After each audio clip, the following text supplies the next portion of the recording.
28 წლის პედაგოგის საქმის განხილვა გრძელდება დღეს საქალაქო სასამართლოში. 4-დან 2 არასრულწლოვნის ხდომა გაიმართა და საქმე არსებით ეტაპზე გადავიდა. ერთ-ერთი დაკავებული მე-9 დღეა შიმშილობს. პარალელურად პროტესტი ამ ფორმას მისმა მშობელმაც მიმართა პროტესტს ამ ფორმას დაცვის მხარე კი ბრალდებულისთვის აღკვეთი ღონისძიების შეცვლას მოითხოვს, რაც მოსამართლემ არ დააკმაყოფილა. რაც შეეხება გიგა ავალიანის ოჯახის პოზიციას, დედა ბრალდებულთა წრის გაფართოებასა და ბრალდებულთა კანონის მთელი სიმკაცრით დასჯას მოითხოვს. გაიზრდება თუ არა ბრალდებულების რიცხვი გიგა ავალიანის საქმეზე. ეს შეკითხვა დღევანდელი სასამართლოს ხდომის განხილვის შემდეგ გაჩნდა. მას შემდეგ რაც პროკურორმა ფორმულასთან საქმის ახალ დეტალებზე ისაუბრა. როგორც ირკვევა, მასწავლებლის მკვლელობის საქმეზე პროკურატურამ საგამოძიებო მოქმედებების სერია განაახლა და რამდენიმე არასრულწლოვნის სახლი გაჩხრიკა, საიდანაც მობილური ტელეფონები ამოიღეს. რის ფონზეც საქმის პროკურორი დაკავებების ახალ სერიას არ გამორიცხავს. მიმდინარეობს მტკიცებულებების შეკრება, მათ შორის ჩატარდა ასევე ბრალდებულის ოჯახის წევრების ბინების ჩხრეკები და სხვადასხვა საგამოძიებო მოქმედებები. თუ რა შედეგებს მოგცემს ეს საგამოძიებო მოქმედებები, ამას მომავალში გავიგებთ, ვინაიდან ამოღებულია მობილური ტექნიკა და სხვადასხვა ელექტრონული მოწყობილობები, რომლებშიც შესაძლებელია გამოძიებისთვის საინტერესო ინფორმაცია ინახებოდეს. რა თქმა უნდა, გამორიცხული არაფერია, სწორედ ამ მიზნით მუშაობს გამოძიება, რომ აღმოაჩინოს ახალი დეტალები მის შესაბამის შეფასება და შესაბამისი სამართლებრივი რეაგირება.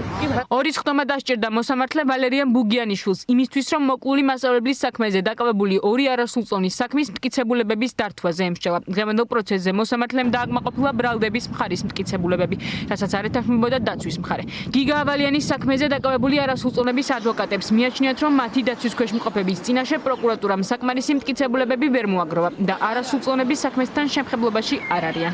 დაცვხარი განმარტავს შემდეგს და მიაჩნია, რომ წარმოდგენილი შუამდგომლობა დაცვხარის კანონიერი და დასაბუთებული იყო, რომ სასამართლოს ფიქრობ უნდა გაიზიარებინა, მაგრამ სასამართლომ არ გაიზიარა აღნიშნული საკითხი. დაცვხარის ჰქონდა ასევე სხვა სახის შუამდგომლობები, მოგეხსენებათ კონკრეტიკაში ვერ შევალ აღნიშნულ საკითხებთან დაკავშირებით და სასამართლომ საბოლოოდ მიიღო გადაწყვეტილება, რომ საქმე გადასცემოდა არსებით განსახილველად. პროკურატურის მხრიდან წარდგენილ მტკიცებულებებს და დამძიმებულ ბრალს არ ეთანხმებიან თავად ბრალდებული არასრულწლოვნები. მათგან ერთ-ერთი პროტესტის ნიშნად უკვე მე-9 დღეა პენიტენციურ დაწესებულებაში შიმშილობს. მასთან ერთად შიმშილობას აგრძელებს დედაც. სოფოძნაოზე პროკურატურასთან 10 დღეზე მეტია ბრალის გაუქმების მოთხოვნით პროტესტის უკიდურეს ფორმას მიმართავს. ის არ ეთანხმება ახალ ბრალს, რომელიც პროკურატურამ მის შვილს და მასთან ერთად დაკავებულ არასრულწლოვან გოგონას რამდენიმე დღის წინ წარუდგინა, რომელიც ჯანმრთელობის განზრახ მძიმე დაზიანების დაგეგმვას გულისხმობს და 14 წლამდე პატიმრობით ისჯება. არათუ ცრუ, არათუ სუსტი, არამედ არავითარი მტკიცებულება დემეტრეს წინააღმდეგ არც პირველ ბრალთან არსებობდა და მეორესთან საერთოდ არ არსებობს. ჩემ შიმშილობაზე საუბარი ძალიან მიმძიმს, მაშინ როცა დემეტრე შიმშილობს უკვე მე-9 დღეა. ჩემთვის მე-12 დღეა. მე მაქვს მოთხოვნა გენერალურ პროკურატურასთან წაიღონ ეს ბრალი, როგორც დაუმძიმეს ჩემ შვილს არარსებული აბსურდული ბრალი. უცვლელია გიგა ავალიანის ოჯახის პოზიცია. მოკლული მასწავლებლის დედის მთავარ მოთხოვნად კვლავ ბრალდებული პირების წრის გაფართოება რჩება. ეკა კუპატაძე მიიჩნევს, რომ მისი შვილი მოკლეს.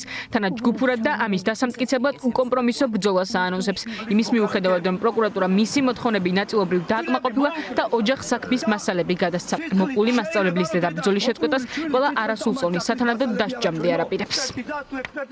არავინ ვეღარ გამაცურებს, მე უკვე ვერავინ ვერ მომატყუებს, საქმის საკითხებს ვისწავლე.